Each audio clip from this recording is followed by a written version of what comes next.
তোমাকে না জানিয়ে তোমার এই কালো কুচকুচে চুল আমি সাদা করে দেব, রুখতে পারবে? তোমার এই চোখের লাল চাহনি আমি ঝাপসা করে দেব, ঠেকাতে পারবে?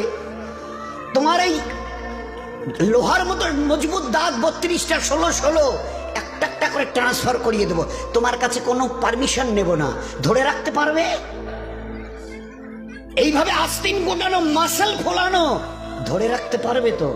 এরকম করবে না তো? এইভাবে এরকম হবে না তো? সামনে এসে একটা পান দিচ্ছে, এই হাত, চাচা এই হাতটা নিলেন, এই হাতটা কলেন, আরে বাবা দেখ না চিমটি কাটিতে কিচ্ছু নেই। আসমান থেকে আওয়াজ দিচ্ছে, ও হাত তোমার কথা শুনে আমার, এ হাত তোমার কথা শুনে আমার। আমি আর পাওয়াজ শেষ করে নিয়েছি।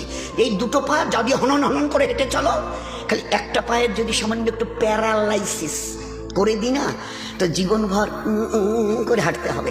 বেডরুম থেকে নিয়ে বাথরুম একদম লাগালাগি, অ্যাটাচড, আমরা বলি না অ্যাটাচড।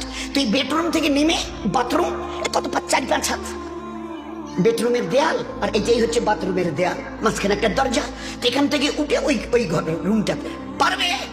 আছে পাওয়ার? কিসের দেমাগ তোমার? কিসের এই অহংকার তোমার? শুনুনি কোনোদিন নবীজির কাছ থেকে অহংকার, তাকাব্বুর এটা আমার চাদর, বড়াই এটা আমার চাদর, আল্লাহ বলছেন। আর আমার চাদর ধরে যে টান দেয় তার ঠিকানা কোথায়? ভাই বলেন না, সবাই কম বেশি জানেন।